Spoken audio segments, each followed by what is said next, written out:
Welcome to comrade Telugu news channel కి స్వాగతం. ముందుగా హెడ్లైన్స్. సైబర్ నేరాలపై మోదీ కీలక వ్యాఖ్యలు. డిజిటల్ ప్రపంచంలో జాగ్రత్త అంటూ హెచ్చరిక.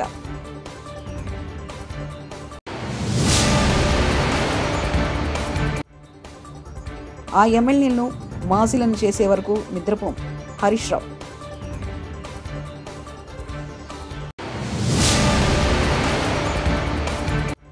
ఆయనను పై రావలే హస్తినాకు అన్నట్లుగా సీఎం ఢిల్లీ టూర్లు. వైఎస్ షర్మిల.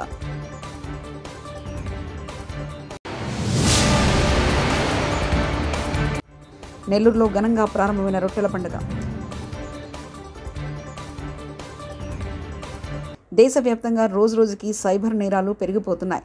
ఈ తరహా నేరాలపై ఎంతగా అవగాహన కల్పించాలని ప్రయత్నించినా మారుమూల గ్రామాల్లో చాలామంది ఇప్పటికే మోసపోతున్నారు. ఓటీపీ చెప్పడం, లింకులు క్లిక్ చేస్తూ లక్షలు పోగొట్టుకున్న ఎంతోమంది బాధితులున్నారు. ఈ నేపథ్యంలో దేశ ప్రజలకు ప్రధాని నరేంద్ర మోదీ కీలక సూచనలు చేశారు. ఎలక్ట్రానిక్ పరికరాలపై పని పూర్తయిన వెంటనే సిస్టమ్ లాగౌట్ చేయాలని చెప్పారు. మాజీ ముఖ్యమంత్రి బీఆర్ఎస్ అధినేత కేసీఆర్ బద్నాం చేయాలన్న కాంగ్రెస్ ప్రయత్నాలను సుప్రీంకోర్టులో తీర్పు చెంపపెట్టలాంటిదని BRS working president MLA KTR అన్నారు. విద్యుత్ కొనుగోలు ఒప్పందాల్లో అవకతవకల విచారణకు ఏర్పాటు చేసిన power commissioner chairman justice L నరసింహారెడ్డిని మార్చాలన్న ఉన్నత న్యాయస్థానం తీర్పుపై ఆయన హర్షం వ్యక్తం చేశారు. రాజకీయ ప్రతీకార కక్ష సాధింపులకు ఓ పరిమితి ఉంటుందని, గత బీఆర్ఎస్ ప్రభుత్వం కేసీఆర్పై దుష్ప్రచారాలు చేస్తున్న కాంగ్రెస్కు ప్రజాక్షేత్రంలో సరైన గుణపాఠం ఖాయమని కేటీఆర్ అన్నారు. విద్యుత్ ఒప్పందాలన్నీ సక్రమంగానే ఉన్నా ఉద్దేశపూర్వకంగా రాజకీయ కక్ష సాధింపులకు సీఎం రేవంత్ రెడ్డి తెరతీశారని ధ్వజమెత్తారు. జిల్లాలోని ఆర్సీపురం బీఆర్ఎస్ నేతలతో మాజీ మంత్రి ఎమ్మెల్యే హరీష్ రావు బుధవారం సమావేశమయ్యారు. BRS MLA Gudem Mahipal Reddy party మారిన నేపథ్యంలో సమావేశం నిర్వహించగా భారీగా పార్టీ కార్యకర్తలు, నాయకులు తరలివచ్చారు. ఈ సందర్భంగా హరీష్ రావు మాట్లాడుతూ వైఎస్ రాజశేఖర రెడ్డి ఉన్నప్పుడు కూడా ఎమ్మెల్యేలను తీసుకున్నారని, పార్టీ అయిపోయింది అన్నారని, కానీ అన్న వాళ్ళే కాలగర్భంలో కలిసిపోయారని అన్నారు. మహిపాల్ రెడ్డికి పార్టీ ఏం తక్కువ చేసిందని కాంగ్రెస్లోకి వెళ్లారని ప్రశ్నించారు. ప్రతిపక్షంలో ఉన్నప్పుడు కష్టాలు వస్తాయన్నారు. పటాన్ చెరుకు ఏం తక్కువ చేసినాం, ఏది అడిగితే అది మంజూరు చేశాం, నిధుల వరద పాటించామని మాజీ మంత్రి చెప్పుకొచ్చారు. వ్యవసాయ శాఖ అధికారులు జీవోను ఫాలో అవుతారు తప్ప నీ నోటి మాటలు ఫాలో గారు. జీవోలనేమో రేషన్ కార్డు ఆధారంగా అన్నావు, నోటి మాటలేమో లేలే పాస్బుక్ ఆధారంగా అంటున్నావు. ఇప్పుడు అప్పిచ్చేటప్పుడు నీ రేషన్ కార్డు ఉందా లేదా అని అడగలే, పాస్బుక్ ఉందా లేదా అని చూసి అప్పిచ్చింది. ఆ పాస్బుక్ ఆధారంగా రుణమాఫీ జరగాలి. నీ జీవోలో ఉన్నటువంటి జీవోను మార్చండి. జీవోను మార్చి రేషన్ కార్డుతో కుటుంబంతో సంబంధం లేదు, పాస్బుక్ ఆధారంగా రుణమాఫీ చేస్తామని మీ నోటి మాటగా చెప్పిన మాటలు మార్చిన కొత్త జీవోలో వచ్చినప్పుడే మీరు నిజంగా రైతులకు మేలు చేసినట్టు, నిజంగా మీరు చెప్పిన మాటలు నిజమైనట్టు. మాటల్లో తిరుగున్నాయి, జీవోలు ఇంకో తీరుగా ఉన్నాయి. పిఎం కిసాన్ నిబంధనలు అమలు చేస్తాను. ఎందుకు పిఎం కిసాన్ నిబంధనలు? నిజంగా ప్రతి రైతుకు, ప్రతి పేద రైతుకు నువ్వు సాయం చేసేది ఉంటే పిఎం కిసాన్ నిబంధనలు ఎందుకు? గతంలో కేసీఆర్ గారు రుణమాఫీ చేసినప్పుడు పిఎం కిసాన్ నిబంధనలు పెట్టలే, రేషన్ కార్డు నిబంధనలు పెట్టలే. ఈ అప్పుడు లేని నిబంధనలు ఇప్పుడు ఎందుకు? అంటే నువ్వు మాటలు ఎక్కువ చెప్పినావు, ఇవాళ కోతలు పెట్టే కార్యక్రమం చేస్తున్నావు. ఇవాళ రైతులకు మోసం చేస్తూ ఉన్నారు. ఆ రోజు ఏం చెప్పిండ్రు? వడ్లకు బోనస్ అన్నాడు. కాగితం జీవో వచ్చే వరకు సన్నాలకే బోనస్ అంటుండు. అంటే రూపాయిలో 10 పైసలే సన్నాలు ఉంటాయి, 90 పైసలు దొడ్డు రకం వడ్లే ఉంటాయి. అంటే 90% రైతులకు నువ్వు బోనస్ ఎగ్గొట్టినావు. ఇవాళ రుణమాఫీలో కూడా పిఎం కిసాన్ నిబంధనలు పెట్టి, రేషన్ కార్డు నిబంధనలు పెట్టి సగం మంది రైతులను ఎగ్గొట్టేటువంటి ప్రయత్నం చేస్తూ ఉన్నావు. ఇవాళ ప్రజలకు కూడా అర్థమవుతుంది, వీళ్ళు అన్ని అబద్ధాలు చెప్పిండ్రు, మాయ మాటలు చెప్పిండ్రు, మోసపూరిత మాటలు చెప్పిండ్రు అనే విషయాన్ని ప్రజలు కూడా గమనిస్తూ ఉన్నారు. వైఎస్ షర్మిలారెడ్డి ఏపీసీసీ చీఫ్ ఆయనను పోయి రావాలి హస్తినాకు అన్నట్లుంది ముఖ్యమంత్రి చంద్రబాబు గారి ఢిల్లీ పర్యటనలో. ఎన్డీఏ కూటమిలో పెద్దన్న పాత్రగా ఢిల్లీలో చక్రం తిప్పాల్సిన మీరు ఢిల్లీ చుట్టూ ఎందుకు చక్కర్లు కొడుతున్నారు? ముక్కుపిండి విభజన సమస్యలపై పట్టుబట్టాల్సింది పోయి బీజేపీ పెద్దలకు జీ హుజూర్ అంటూ సలాంలు ఎందుకు కొడుతున్నారు? కేంద్రంలో, రాష్ట్రంలో కూటమి సర్కారు ఏర్పడి నెల రోజులు దాటినా మోదీతో కానీ ఇతర మంత్రులతో కానీ ఒక్క హామీ మీద ఎందుకు ప్రకటన చేయించలేకపోయారు? నెల్లూరులో రొట్టెల పండుగ ప్రారంభమైంది. బారా షహీద్ దర్గా వద్దకు భక్తులు భారీగా తరలివచ్చారు. ఊరించే వరాల రొట్టెను అందుకునేందుకు వివిధ ప్రాంతాల నుంచి వేలాదిగా తరలివచ్చారు. స్వర్ణాల చెరువులో పుణ్యస్నానాలు చేశారు. అనంతరం కోరికల రొట్టెలు పంచుకున్నారు. బారా షహీద్లకు గలేఫ్లు, పూల చద్దర్లు సమర్పించి మొక్కులు తీర్చుకున్నారు. భక్తుల రాకతో స్వర్ణాల చెరువు ఘట్ దర్గా ఆవరణలో సందడి నెలకొంది.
పరిశ్రమల యాజమాన్యాలు నిబంధనలు పాటించకపోవడంతో జలవనరులు కాలుష్యమయంగా మారుతున్నాయి.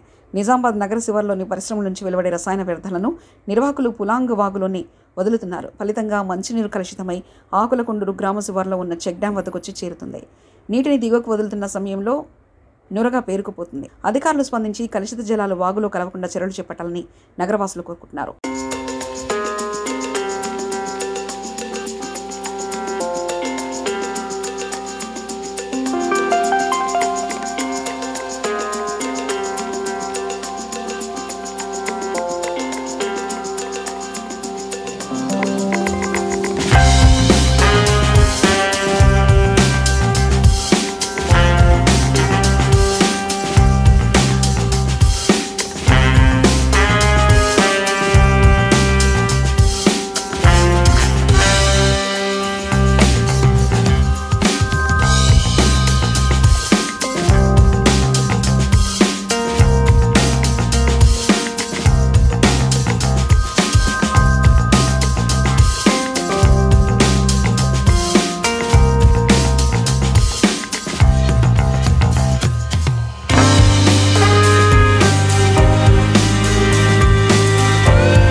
పల్నాడు జిల్లా నరసరావుపేట మండలం కోటప్పకొండ త్రికోటేశ్వర స్వామి ఆలయానికి భక్తులు పోటెత్తారు. తొలి ఏకాదశి పర్వదిన సందర్భంగా స్వామిని దర్శించేందుకు భారీగా జనం రావడంతో గట్ రోడ్లో బుధవారం భారీగా ట్రాఫిక్ జామ్ ఏర్పడింది. భారీగా వాహనాలు నిలిచిపోవడంతో భక్తులు తీవ్రంగా ఇబ్బందులకు గురయ్యారు.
హామీలు నెరవేర్చలేక గత ప్రభుత్వం 14 లక్షల కోట్లు అప్పు చేసిందని తప్పుడు ప్రచారం చేశారు. అన్ని తప్పుడు ఆరోపణలు అని జనాలకు తెలుస్తుందని భయపడి కూటమి ప్రభుత్వం బడ్జెట్ ప్రవేశపెట్టడం లేదు. పేర్ని నాని మాజీ మంత్రి. ఇప్పుడు బడ్జెట్ ఎందుకు పెట్టలేకపోతున్నారు? నాకైతే కొనపడేది ఒకటే, ఎన్నికల ముందు వరకు జగన్మోహన్ రెడ్డి గారి మీద విషం ఎక్కిచ్చారు, విషం చిమ్మారు. ఈనాడు, ఆంధ్రజ్యోతి, TV5, మీరు, పవన్ కళ్యాణ్ గారు అందరూ కలిసి, ఆఖరికి బీజేపీ వాళ్ళతో సహా పురంధేశ్వరి గారు కలిసి ఏమని 15 లక్షల కోట్ల రూపాయలు అప్పులు చేశాడు జగన్మోహన్ రెడ్డి గారు అని చెప్పని. ఇవాళ రేపు బడ్జెట్ ప్రవేశపెడితే మీకు చెప్పాలి కదా, ఎలక్షన్లు అయ్యి 30 రోజులు అయింది, 35 రోజులు. ఇప్పుడు రేపు మీరు బడ్జెట్లో చెప్పాలి జగన్మోహన్ రెడ్డి గారు దిగేప్పటికీ అప్పు ఎంత ఉందని. మరి 15 లక్షల కోట్లు కనపడాలి కదా, మీకు కనపడతలా. సెర్చ్ లైట్లు వేసుకుని ఎతుకుతున్నారు, ఫ్లడ్ లైట్లు వేసి ఎతుకుతున్నారు, అన్ని శాఖలు ఎతుకుతున్నారు. ఎక్కడ 15 లక్షల కోట్లు అప్పులు లేవు. నిర్మలా సీతారామన్ గారు చెప్పింది, అరే బాబు 4 లక్షల చిల్లర కోట్లేరా బాబు, ఊరుకోండి, సావండి, ఆపండి అని చెప్పిన ఆవిడ నిన్నగాక మొన్న కూడా చెప్పింది. ఇప్పుడు మీరు బడ్జెట్ ప్రవేశపెడితే మీ భాగవతం అంతా బయటపడుతుంది, మీ బండారం బయటపడుతుంది. జగన్మోహన్ రెడ్డి గారు ప్రెస్ మీట్ పెట్టి లేకపోతే రేపు అసెంబ్లీలోనే మిమ్మల్ని ఉతుకుతాడు. 15 లక్షల కోట్లని నా మీద విషం చిమ్మారు కదా, మరి మీరే అచ్చేసి చూపించారు కదా 4 లక్షల చిల్లర కోట్లు అని చెప్పని. అదొక మీకు పీకులాట. రెండో పీకులాట ఏంటి అంటే, బడ్జెట్లో మీరు ఖచ్చితంగా మీ సూపర్ 6లా లేదా పవన్ కళ్యాణ్ గారి ఏంటది షడ్భుజమా ఏంటండి, దాన్ని ఏమంటారు, ఏదో చెప్పాడైనా అష్టదిగ్బంధనమా ఏదో చెప్పాడు, షణ్ముఖ వ్యూహం మిత్రుడు చెబుతున్నాడు. ఆయన జనసేన బీటే, అందుకు చెప్తున్నట్టు మాకు షణ్ముఖ వ్యూహం, సూపర్ 6, షణ్ముఖ వ్యూహం. ఈ రెండు ఎంత బడ్జెట్ ఈ షణ్ముఖ వ్యూహానికి ఎంత పెడుతున్నావు, ఈ సూపర్ 6కి ఎంత పెడుతున్నావు, ఎన్నికల హామీలు ఏమేమి పెడుతున్నావు అనేది బడ్జెట్లో పెట్టాలి. బడ్జెట్లో పెట్టకపోతే ఏంటి దాని అర్థం? ఈ సంవత్సరానికి ఉషికాకి ఈ పథకాలు ఏం లేవని ఆ బతుకు బయటపడిపోద్ది. అదే ఇప్పుడు ఆర్డినెన్సో లేకపోతే ఓటాన్ అకౌంట్ అనుకో, కుట్టు సప్పుడు కాకుండా ఏమి లేకుండా తప్పని పాస్ చేసేసుకోవచ్చు. దాంట్లో అప్పులు చూపించాల్సిన పని లేదు, పథకాలకి అలాట్మెంట్లు చూపించాల్సిన పని లేదు, డిపార్ట్మెంట్లకి డిమాండ్లు కూడా చూపించాల్సిన పని లేదు. ఏం చూపిస్తావు? Receipts estimated receipts, estimated expenditure, ఈ రెండే కదా చూపించేది. సింపుల్గా ఆర్డినెన్స్తో. అదే ఇప్పుడు ఆర్డినెన్సో లేకపోతే ఓటాన్ అకౌంట్ అనుకో, కుట్టు సప్పుడు కాకుండా ఏమి లేకుండా తప్పని పాస్ చేసేసుకోవచ్చు. దాంట్లో అప్పులు చూపించాల్సిన పని లేదు, పథకాలకి అలాట్మెంట్లు చూపించాల్సిన పని లేదు, డిపార్ట్మెంట్లకి డిమాండ్లు కూడా చూపించాల్సిన పని లేదు. ఏం చూపిస్తావు? Receipts estimated receipts, estimated expenditure, ఈ రెండే కదా చూపించేది.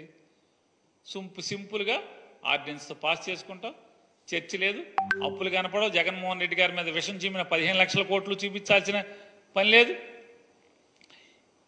ఈ సూపర్ 6కి ఈ హామీలు ఉన్నాయి కదా, ఆకాశానికి తీసుకెళ్లారు అరచేతిలో వైకుంఠం. ఈ అరచేతిలో వైకుంఠానికి దేనికి కూడా లెక్క చెప్పాల్సిన పని లేదు.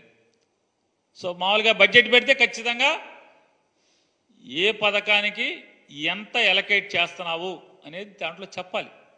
అది చెప్పలేదు అంటే ఈ సంవత్సరం ఆ పథకం ఎత్తేసినట్టే. వసంత కెమికల్స్ కంపెనీలో రియాక్టర్ పేలి కార్మికుడు మృతి. అనకాపల్లి జిల్లా ఎలమంచిలి నియోజకవర్గం అచ్యుతాపురం ఎస్ఈజెడ్ రాంబెల్లి పరిధిలో ఉన్న వసంత కెమికల్స్ కంపెనీలో రియాక్టర్ పేలడంతో ఒరిస్సాకు చెందిన 45 సంవత్సరాల ప్రదీప్ రౌత్ పరిస్థితి విషమంగా ఉండడంతో అనకాపల్లి ఎన్టీఆర్ హాస్పిటల్కు తీసుకుని వెళ్తుండగా మార్గమధ్యంలో మృతి చెందారు. మృతుని కుటుంబానికి ₹1 నష్టపరిహారం చెల్లించాలని సిఐటియు జిల్లా ప్రధాన కార్యదర్శి జి కోటేశ్వరరావు, జిల్లా ఉపాధ్యక్షులు ఆర్ రాము డిమాండ్ చేశారు. ఈ సంవత్సరం వారు మాట్లాడుతూ ఈ రోజు జరిగిన ఘటనపై సమగ్ర విచారణ జరిపి యాజమాన్యంపై చర్యలు తీసుకోవాలని, పరిశ్రమలో సేఫ్టీ ఆడిట్ నిర్వహించి ఇటువంటి ఘటనలు పునరావృతం కాకుండా కార్మికుల ప్రాణాలను కాపాడాలని కోరారు. నిన్నగా మొన్న జిల్లా కలెక్టర్ గారు కొత్తగా వచ్చిన జిల్లా గారు భద్రతా ప్రమాణాలు పాటించాలని చెప్పేసి సమావేశం పెట్టి చెప్పినా సరే ఇటువంటి నిత్యం పునరావృతం జరుగుతున్నాయి. ఎస్సీజెడ్ లో ఫార్మా కంపెనీల్లో నిత్యం ఏదో చోట ఎక్కడో దగ్గర కార్మికుల ప్రాణాలు నిరంతరం జరుగుతూ ప్రాణాలు గాల్లో కలిపేస్తున్నారు.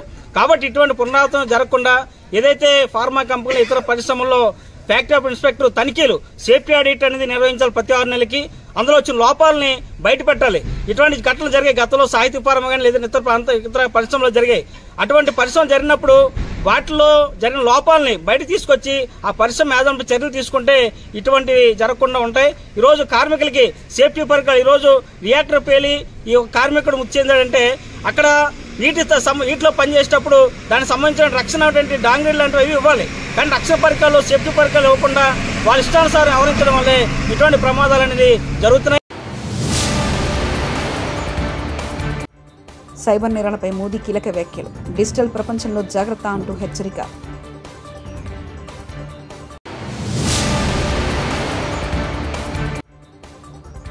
ఆ ఎమ్మెల్యేలను మాజీలను చేసే వరకు నిద్రపోం హరీష్ రావు.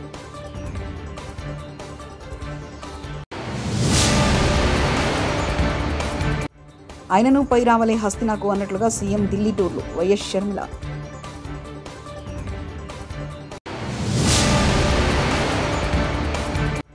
నెల్లూరులో ఘనంగా ప్రారంభమైన రొట్టెల పండుగ.